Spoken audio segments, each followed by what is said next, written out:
Ketegangan Laut Cina Selatan berlanjut per hari ini yang menurut pengamat banyak orang pemerintah belum ada langkah antisipasinya. Kalau sudah seperti ini, rakyat agaknya akan dipertontonkan hal yang sama seperti COVID, yaitu bakal gagal. Ingat corona di bulan Januari dan Februari, dibilang gak bakal masuk.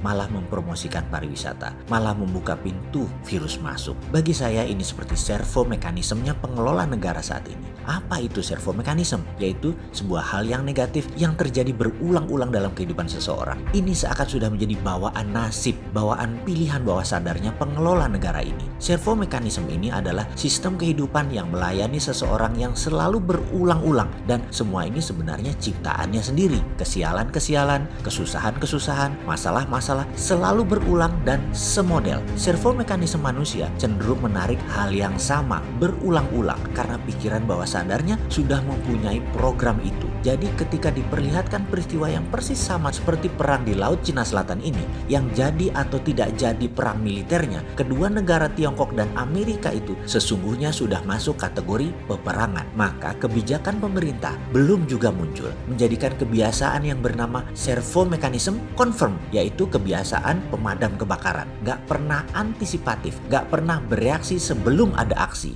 Untuk mengantisipasinya harusnya menggunakan pendekatan perang. Saat ini kita tahu keputusan pejabat negara adalah business as usual. Ini kasihan rakyat Indonesia kalau dibeginiin terus-menerus. Seperti pada corona, sebelum masuk underestimate terhadap corona. Ketika masuk panik pol, semua tindakan menjadi kebalikan, menjadi overestimate. Lalu bingung, caca mundur maju buat keputusan jangan boleh.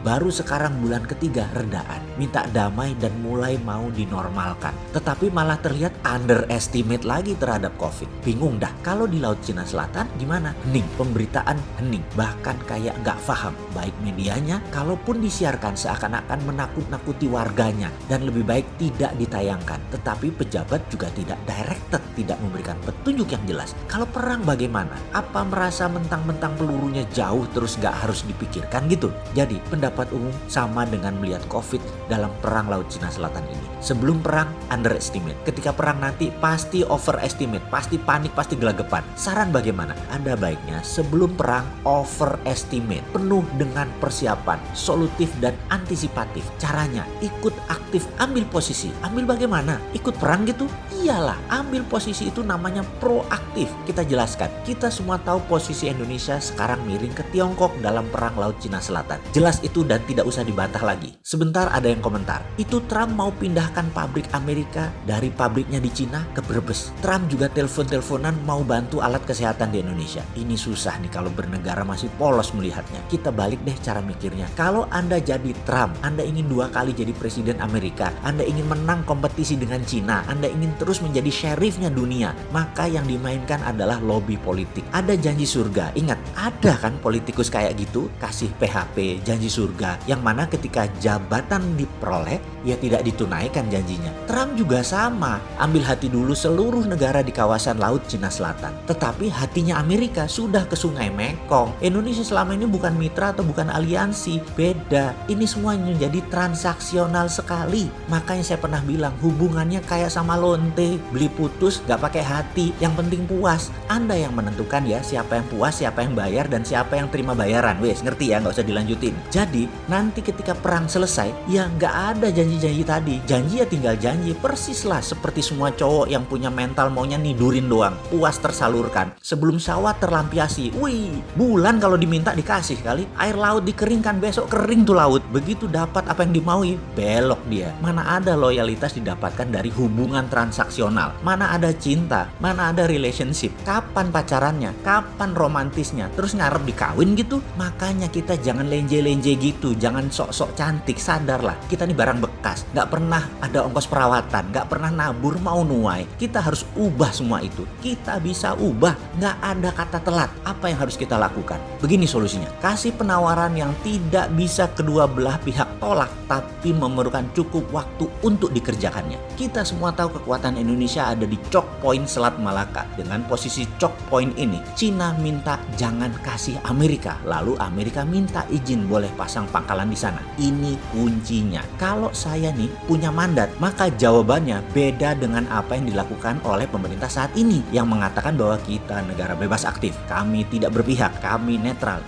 Itu jawaban diplomatis pemula. Kalau kita nggak gitu jawabannya. Harusnya pakai strategi ini ketika Amerika datang dengan muka serius kita bilang, Amerika mau pasang pangkalan di Choking Point Selat Malaka. Siap, silahkan. Tapi ada syaratnya bos, kami ini lagi perang melawan COVID. Kami minta bantuan obat-obatan dulu lah, gratis, alat kesehatan, ventilator, dan kirimlah 1.000 tenaga medis beserta peralatannya. Kami juga butuh untuk stimulus ekonomi. Kasihlah kami ini pinjaman tanpa bunga 5 tahun untuk 2.000 triliun ekonomi kami. Ditambah lagi 1.000 perusahaan Amerika pindah ke Indonesia saat ini sebelum bedil meletus. Kalau semua oke, pakailah itu choke point itu selama 1 tahun aja, hanya buat menangkan perang dengan Tiongkok untuk menyekek suplai energinya ke Cina. Amerika pasti nggak bisa jawab cepat, bisa 3 bulan nego ketat itu, dan keburu waktu Trumpnya habis. Sudah mau pilpres di Amerika, kayak main catur lah, kalah langkah boleh, tapi kita menang waktu. Ketika Tiongkok datang minta jangan izinkan Amerika buat pangkalan di Choking Point tersebut, kita bilang siap, tapi